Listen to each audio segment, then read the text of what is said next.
Assalamualaikum warahmatullahi wabarakatuh. Jadi kali ini penulis ingin bahas soal soal performa dan oli. Jadi iya, sudah berkali-kali ya penulis menjumpai kasus kendaraan yang kita nggak mau mobil. Soalnya kalau mobil kayaknya nggak pernah ya ada kesempatan mengeluarkan performa sebenarnya. Walau itu mobil cuma 1000 cc, karena top speednya mobil kalau dilepaskan bisa lebih dari 160 km per jam kan ya. Dan mobil-mobil kita itu giringnya juga dibatasi sampai 160 paling. Speedo mobil paling gede, mobil gede aja cuma 200 kan ya, karena memang kebutuhan untuk di kita nggak ada tempat untuk jalan segitu kan. Nah untuk yang motor sebaliknya, banyak tempat untuk cukup banyak tempat untuk motor menunjukkan performa. Tapi ya sama sih ya, kecepatan motor itu sekarang 100 berapa belas gitu kan, 120 itu pun angka.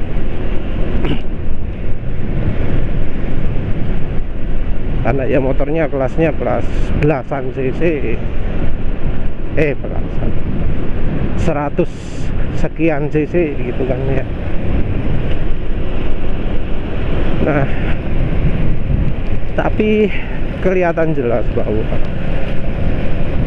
motor di jalan itu performanya beda-beda, nggak standar, nggak sama. Walau motornya sama, kemampuan bisa beda. Sama-sama standar, kemampuan bisa beda. Dan menurut penulis yang terutama membedakan itu adalah dari sisi pelumasannya. Pelumas jadi bagian kendaraan yang paling kontroversial istilahnya, karena iya banyak yang meremehkan, banyak yang overestimate. Tapi dan sayangnya pengetahuan soal pelumas menurut penulis nggak jelas. Jadi menurut penulis, pelumas itu informasinya serba kacau balau gitu ya, apalagi disertai brainwashing, cuci otak bahwa feeling itu nggak bisa jadi acuan layak, nggak bisa jadi acuan menentukan oli itu bagus atau jelek. Jadi suara kasar, performa turun, serasa getar, terus apa mana,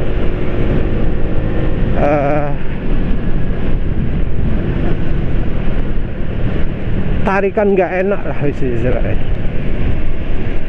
Itu dianggap bukan ukuran yang pas. Jadi misalnya ada oli ya yang diklaim bagus, tapi ketika dicoba suaranya kasar, terus performa motor nggak bagus, akselerasi buruk, itu dianggap yang punya perasaan gitu itu halusinasi.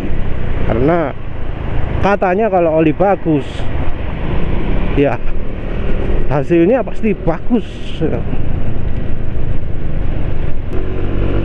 Sayangnya ya, yang jadi ukuran itu adalah ya sesuatu yang menurut penulis nggak layak ya.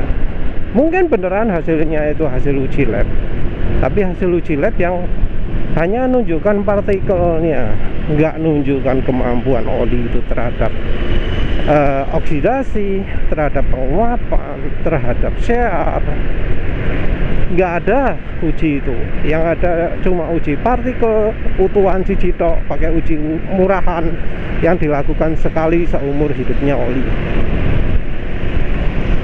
Uji seperti itu jelas nggak layak ya. Uji api nggak akan melakukan uji seperti itu. Tapi sayangnya itu yang dipakai sebagai ukuran untuk rekomendasi oli, sehingga hasilnya muncullah namanya aditif-aditif yang sebenarnya nggak perlu kalau olinya itu sudah oke banget. Jadi oli itu kalau sudah oke, tanpa aditif pun oke.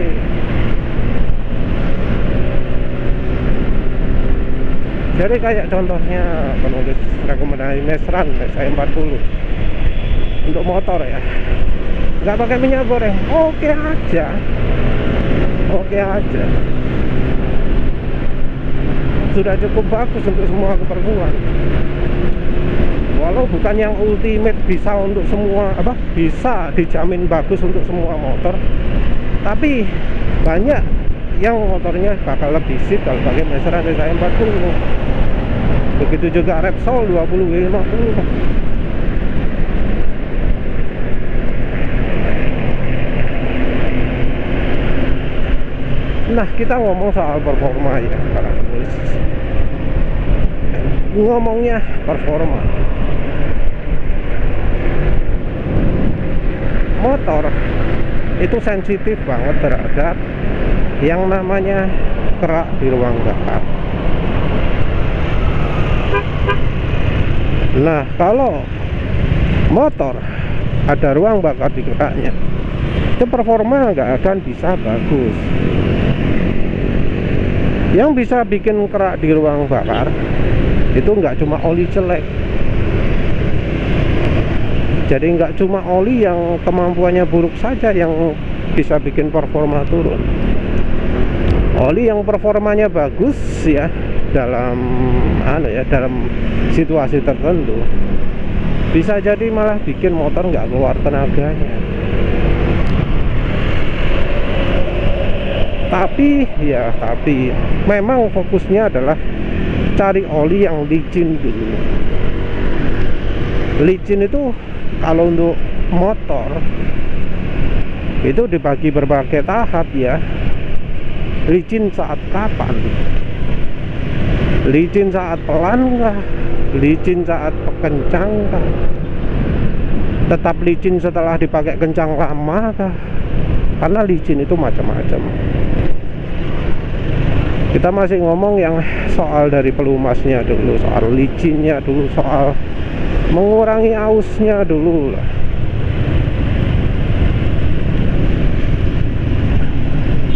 Licin itu bisa dari bahan olinya atau dari aditif olinya.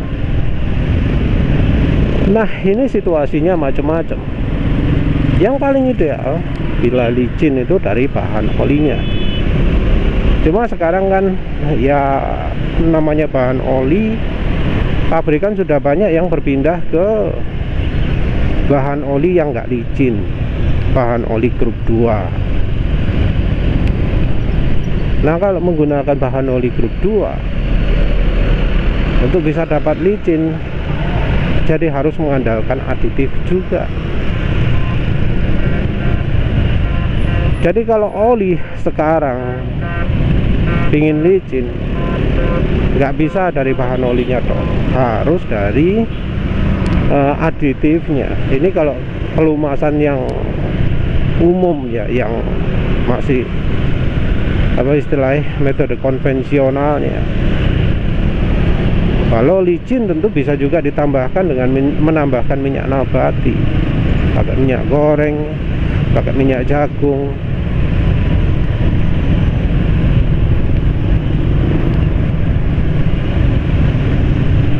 Itu nanti minyak jagung, minyak goreng itu licin karena nambahi film strength dari olinya, cairan olinya. Kalau dari aditifnya, dari padatan aditifnya nggak bisa.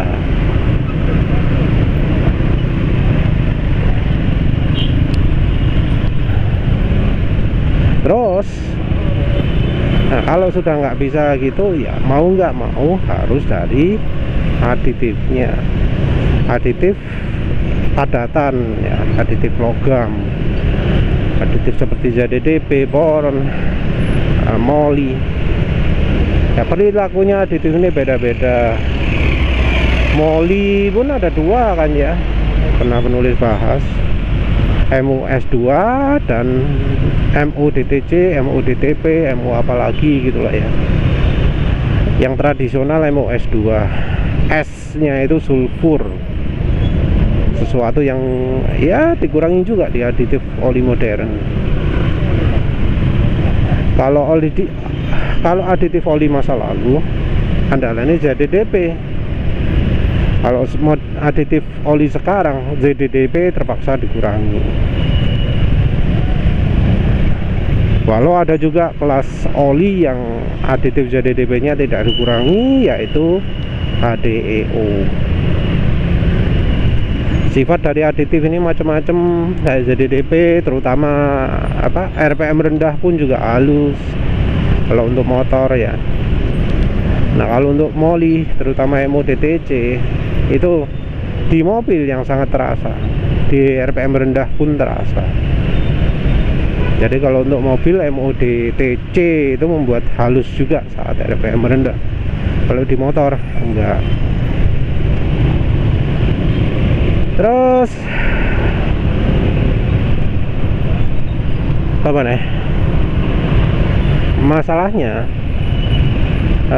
Soal izin sudah atau belum? Oh iya, penulis lupa. Soal licin itu ada juga yang soal ketahanan licinnya. Berapa lama oli itu bisa licin? Berapa lama oli itu bisa licin ditentukan oleh sifat yang namanya shear stability, SHEAR stability. Shear stability ini menunjukkan seberapa kuat sih olinya itu menjaga kekentalannya ketika kena kocokan-kocokan. Itu parameter yang pasti diukur di pelumasan. Di standar API itu diukur, di standar apa mana diukur. JASO pasti diukur. Kalau di SNI enggak ya kayaknya ya. Jadi standar SNI kayaknya nggak melakukan pengukuran seperti itu ya.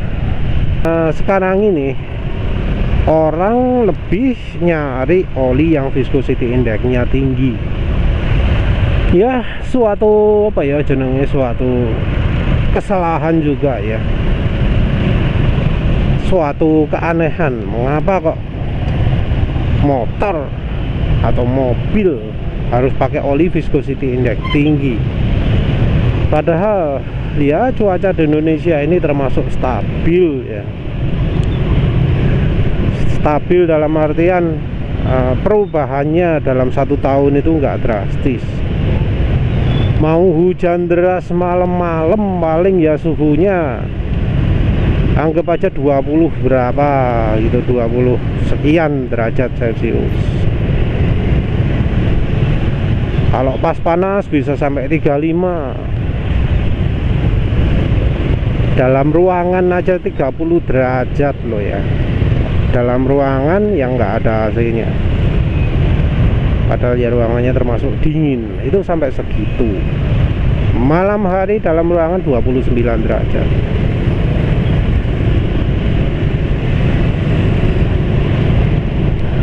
Aneh kalau butuh yang namanya oli yang viscosity index-nya sangat tinggi. Karena oli viscosity index sangat tinggi itu yang butuh ya sebenarnya yang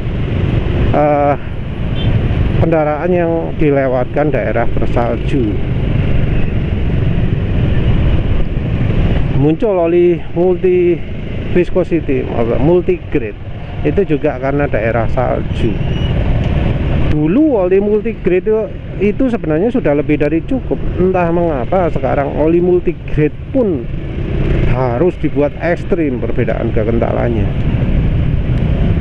Yang jadi masalah adalah Aditif yang dipergunakan untuk membuat oli itu jadi kekentalannya bisa multigrade. Jadi namanya kekentalan SAE itu harusnya penulis jelaskan sendiri. Nanti penulis coba buat short video lah ya, apa itu SAE. Jadi SAE itu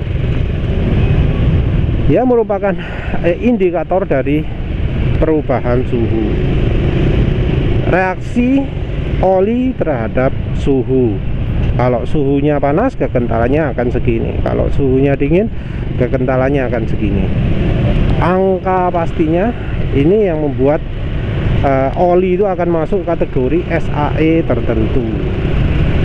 Oli viscosity index-nya tinggi, itu cirinya kalau panas tidak terlalu encer, lebih nggak encer dari oli referensi.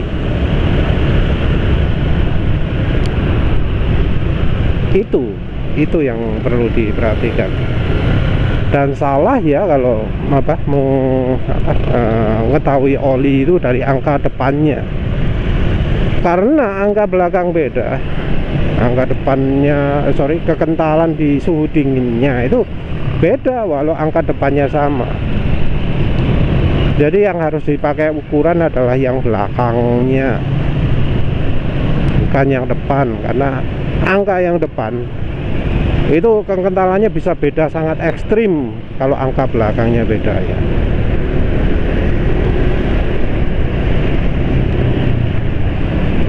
Masalahnya adalah oli dengan ya aditif yang bikin viscosity index tinggi itu cepat encer. Oli kalau terlalu encer itu nggak licin, karena oli itu butuh kekentalan tertentu untuk bisa menahan gesekan antara logam dengan logam. Jadi itu ya, oli bisa pakai encer itu emang ditentukan oleh hardware juga, oleh barangnya. Seperti kalau desain silinder yang di crosshatch yang bentuk guratannya itu bersilang. Nah kalau guratannya bersilang, oli kan lebih mudah nempel. Nah, kalau oli lebih mudah nempel, berarti film strength olinya lebih kebantu. Jadi oli lebih suka nempel, bisa pakai oli lebih encer. Cuma kan nggak semua komponen diperlakukan seperti itu. Ada beberapa komponen yang polosan. Nah kalau sudah polosan ya mau nggak mau olinya harus punya kekentalan yang cukup, karena ya biasanya film strength dari olinya sendiri nggak berubah kan sudah diset dari awal.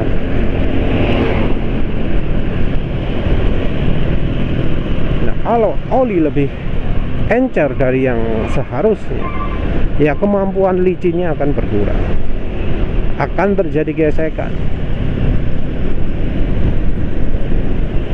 Oli begitu dipakai, begitu kena sear akan menjadi encer, yang levelnya tergantung pada bahan oli, tergantung dari ya additive viscosity index improver itu juga.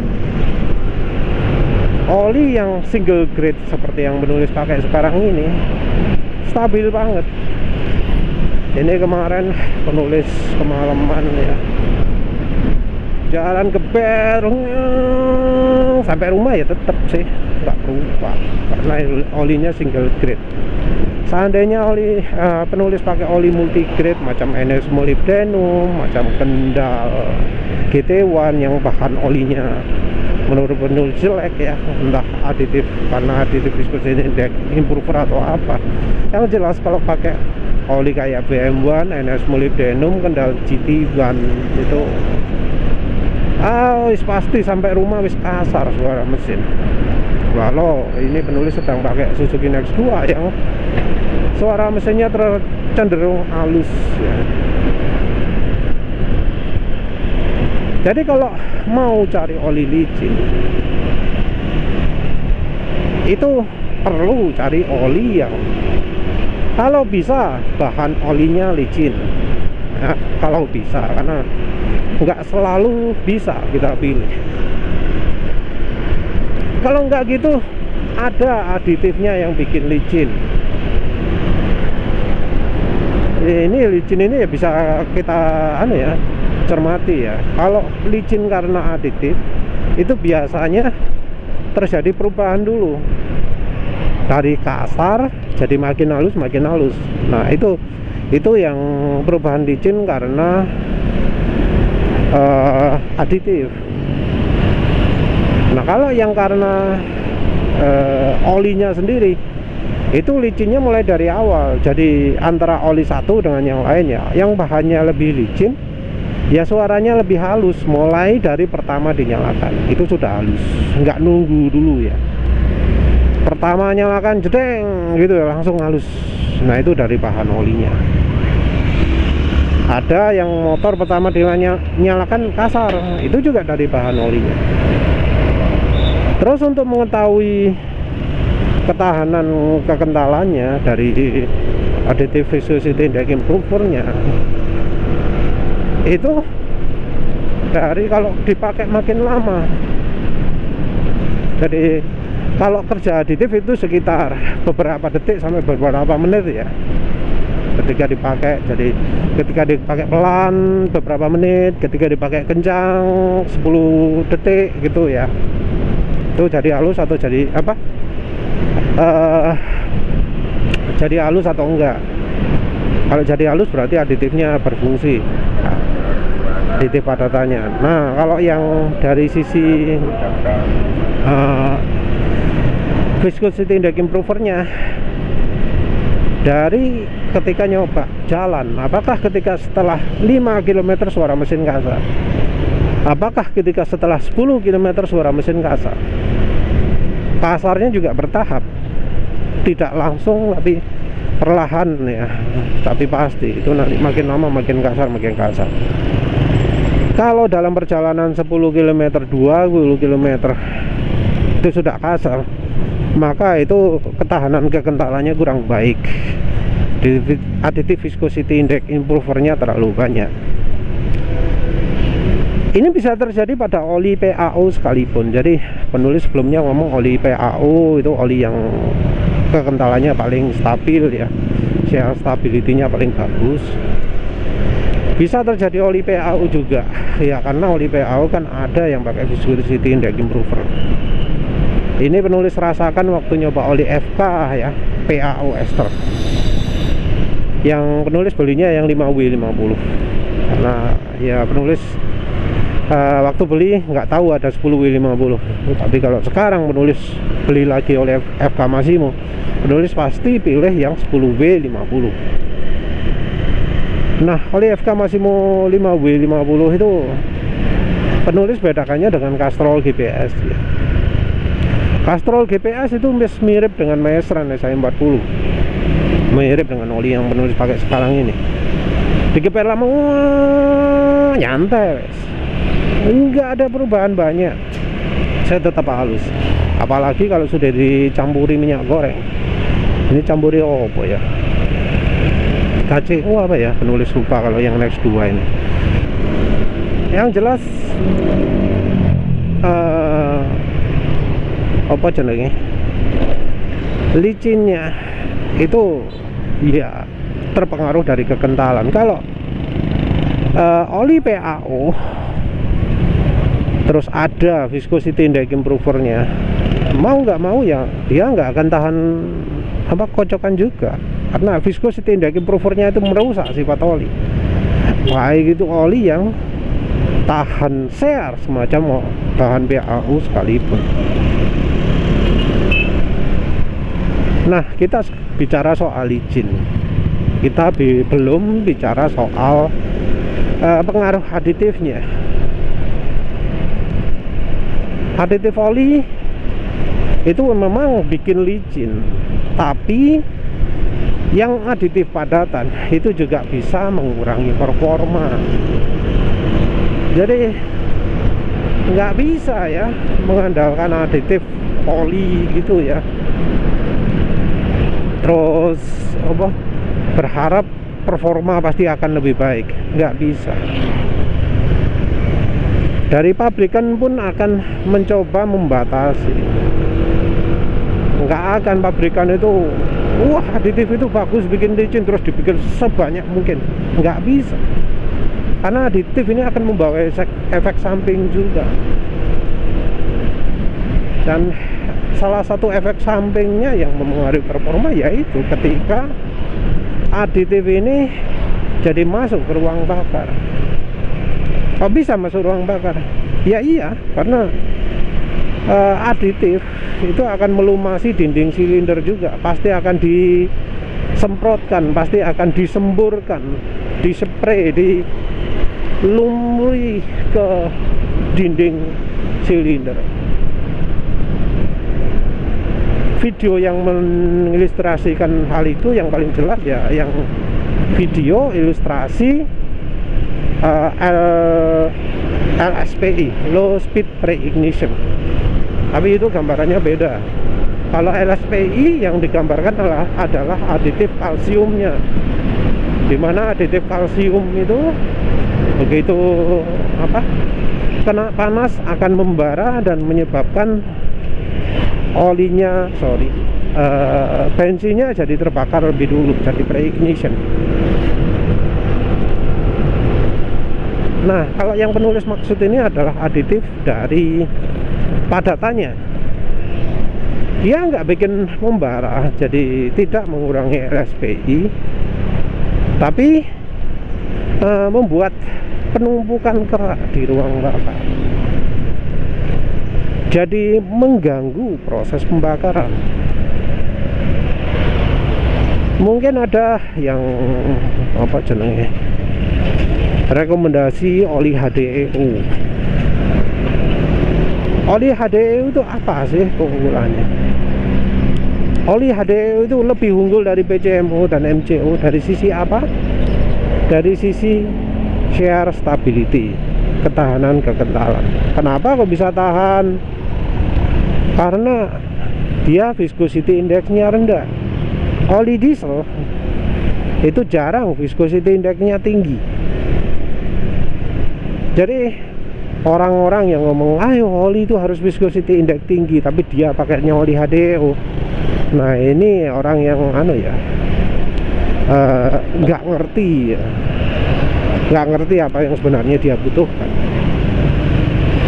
Karena oli HDO viscosity index-nya rendah dibanding PCMO beda jauh, dibanding MCO ya kadang beda jauh.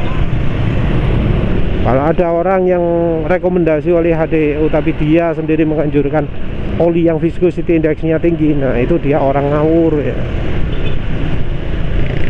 orang ngawur.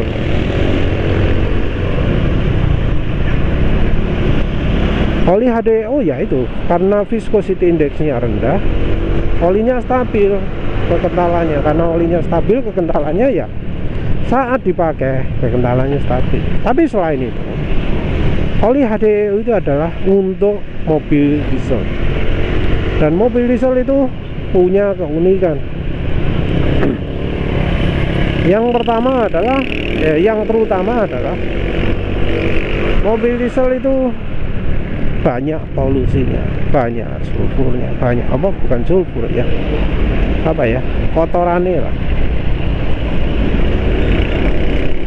Terus ono istilahnya SOT SOT itu pasti SOT. Terus mobil diesel itu ada juga yang pakai biosolar kan. Biosolar ini cepat merusak. Cepat rusak, olinya mudah terurai, bensinnya mudah terurai, solarnya mudah terurai, bisa rusak dalam tangki, membentuk kotoran, membentuk air, membentuk sumbatan dan macam-macam. Terus kalau ke oli itu biosolar itu bikin FD makin parah.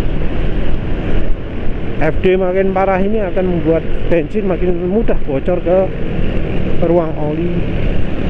Oli yang terkena imbas biosolar itu akan jauh lebih cepat rusak. Oleh karena itu, oli diesel itu dia punya aditif yang lebih banyak, jauh lebih banyak. Dari sisi aditif dia banyak, dari sisi anti sludge-nya juga banyak. Nah, karena aditif yang banyak ini oli diesel, jadi akan mengurangi performa juga. Karena ya itu tadi, aditif yang ada di oli ini akan masuk ruang bakar juga. Jadi pakai oli diesel mungkin licin, tapi licinnya karena ya bahan olinya itu tahan, kekentalannya tetap terjaga. Licin karena aditifnya banyak, tapi performa nggak akan bisa maksimal karena ruang bakar jadi terkotori oleh aditif ya. Kalau untuk ancer-ancer ya, oli motor yang performanya tinggi itu TBN-nya sekitar 7 ya, 7 gitu ya. Nanti penulis kasih contoh-contoh oli jas UMA, oli balap ya. Nah, dibanding oli diesel, oli diesel itu bisa sampai 11 juga. Itu lebih tinggi. Jadi perhatikan aja itu ya, licinnya dan aditifnya. Ya wis, begitu saja. Terima kasih sudah menonton. Assalamualaikum warahmatullahi wabarakatuh.